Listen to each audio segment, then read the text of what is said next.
Hello, this is Mark Tooley, editor of Providence, a journal of Christianity and American foreign policy, with another episode of Marksism with fellow editors and fellow Marks, Mark Livecki and Mark Melton, back together in reunion after too long of an absence. So much to catch up on, but specifically we'll be addressing three or more articles in this week's Providence, mostly relating to causes for hope for the nation, for the world, for all of us who are Christian and all persons of goodwill. We have articles by Becky Munson, Deborah Erickson, Mike Watson, and a couple of others focusing on the success of global campaigns against sex trafficking, focusing on America's technological edge over China, focusing on the hope of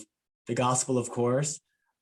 Another piece by two authors focusing on signs of strengthening pluralism in Turkey, despite the authoritarian reign of Erdogan, and a few other notes of hope. So we'll start with you, Mark Livecki, your response to these articles heralding hope in our time, and perhaps a few words on your own personal cause for hope.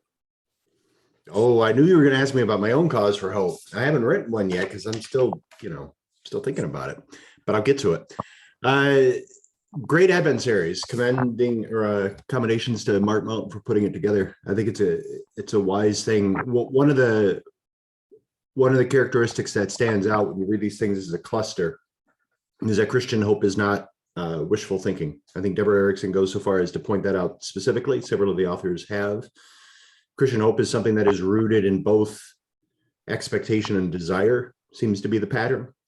If you only have expectation for something, but you have no desire for that thing, that's obviously not hope. That's something like dread. If you only have a desire for something, but no expectation that could come about, that's not hope. That's wishful thinking or despair, because you're not going to get the thing. So hope is a combination of both expectation and reasonable desire that it can come about, which means that the thing in which you hope has to have the power to deliver. And so I think that's why a number of the pieces end up grounded in nothing less than the God of the universe, that there's human beings who have to be responsible. We have to do things. Robert Nicholson's excellent essay on hope in the Middle East, where human beings have defied the odds to bring something like accord between the Jews and the Arabs, to where one can credibly say that the Arab-Israeli conflict is over. Human beings did that. But it's human beings who are inspired by higher things and by a belief that seemingly impossible things can come about.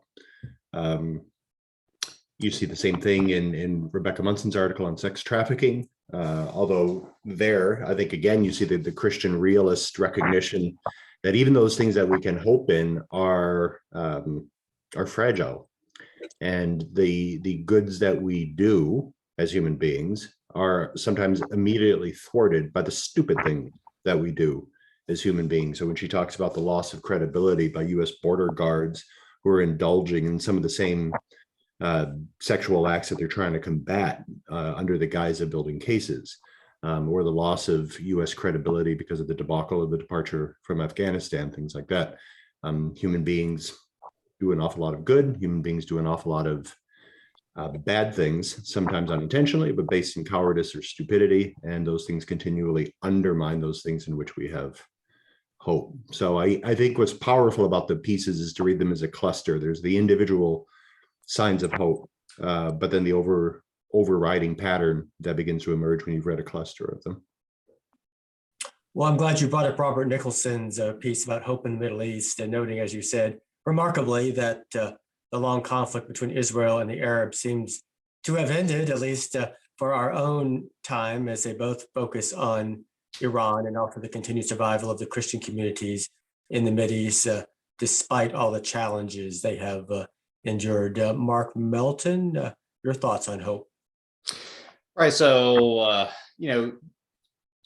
I mean, like Levesque was saying, I think when I did my introduction for this piece, I wrote about how hope is not wishful thinking. It is recognizing the problems of the world, but also that there's good reasons for hope. And the article that kind of started this off was a 1946 article that was responding to a lot of despair about the beginning of the Cold War, or they didn't quite call it the Cold War, I think, yet at that moment. I think that was 47 that they did it. But in 46, there's this article in Christianity in Crisis where the author is noting that, you know, people are worried about atomic war. They're worried about the United Nations could end up like a failure like the League of Nations. They're worried about a repeat of the foreign policy mistakes that happened after World War I, and that they didn't want to lose millions more in some type of new world war. And but the author said, well, there are still reasons for hope. And he has this phrase in there. He's like, you know, look for the causes that would give us hope. And so that was kind of the impetus for this article, or the kind of question that I gave to different contributors. And you know, for some of them, I think it's a different task. Normally, we spend our time to consider questions that are issues that are very, you know, gloomy. And honestly, those are the types of topics that get a lot of clicks if you run an article on it. And so to kind of get people to change their gear a little bit and try to, like, what are you hopeful for? For instance, like the Turkey article, like there's a lot of things that our contributors are very pessimistic about, and for good reason. There's a lot of things to be worried about in that country, in that region. But the Erdemirs wrote about how the mayor of Istanbul is actually engaging with religious minorities. He's from the opposition party, and he has support from the people of Istanbul, and he still will reach out to the Jewish and Christian communities during their holidays and embrace them as citizens of his city. And so kind of they talk about this bottom up type of religious liberty, or this, you know, religious pluralism that he's willing to accept. And so trying to find hope in the midst of a very difficult situation when Erdogan is not on that same path. But they also note how fragile that is, and that Erdogan could very easily overturn whatever he accomplishes, the mayor does. So, and I have a piece coming out next week that will also talk about this, where we see, you know, often in history, good things and bad things happening at the same time. And so if you believe in God and you believe that God prevents the worst things from happening, then I think there is a hope there that he still turns what was meant for evil to good. And so that's kind of the whole point of having this during Advent. I think it's important to have it during Advent because, you know, Christmas begins technically on December 25th, and we'll have the Yule blog that will run during that time. But right now, the Advent season is supposed to be a season of waiting, and you can't wait unless you have hope. Like, hopeless waiting is not waiting at all. And so that's the reason why during Advent, during this season of waiting, we have this series that focuses in on hope. And the way it's running, I think this question could be asked every year, and I think we could have updates possibly in future Advent seasons.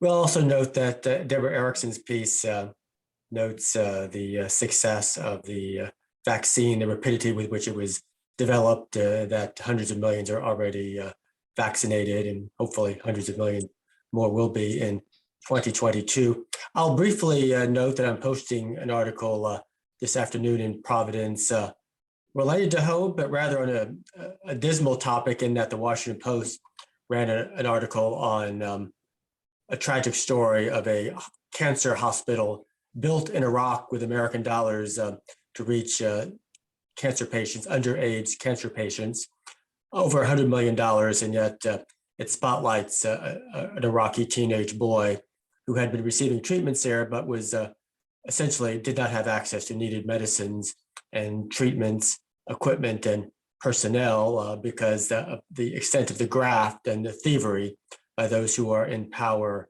especially in the Ministry of Health in Iraq, where it's accepted practice simply to skim a lot off the top.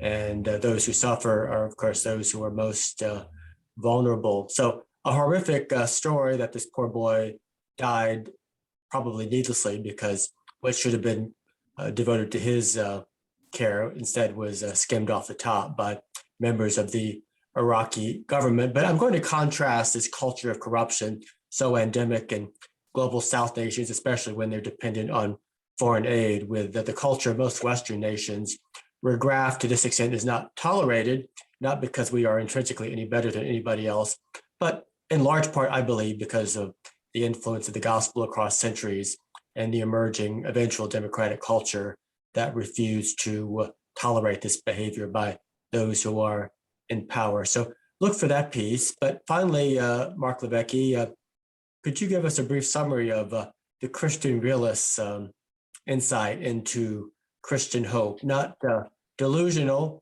not minimizing how fallen human nature is, but nonetheless still confident of God's purposes in the world? Yeah, I think what you just gave is a pretty good summary. I'll try to build on it, but it begins with what we talked about earlier about hope being rooted in reasonable things. In the expectation that a particular thing that you hope for can come about, in the power of the thing in which you hope to deliver, and the thing in question is, of course, God. But more than that, I think hope is going to always be found in sober expectations. Which acts as a kind of side constraint to prevent the kind of wishful thinking that just indulges in aspirations that you have no real reason to believe will come about. The Christian realist doesn't believe we're going to eradicate evil in our time, but the Christian realist has plenty of evidence to prove that we can eradicate evils. This evil, that evil, particular evils in time. We can do that. We've done that.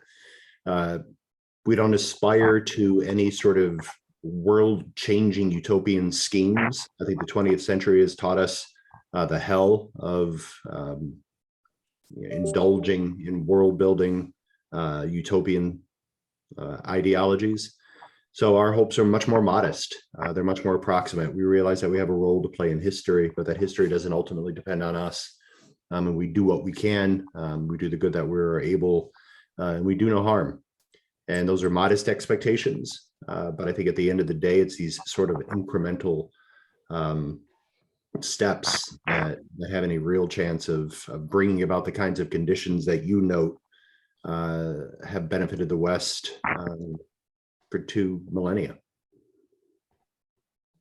On that note, let me say that I have hope that Marxism will convene at least once more before Christmas next week, that our complicated schedules will allow the three of us to come together for a final Yuletide reflection. So gentlemen, thank you for this latest episode of Marxism. Until hopefully next week. Bye-bye. Good to be back.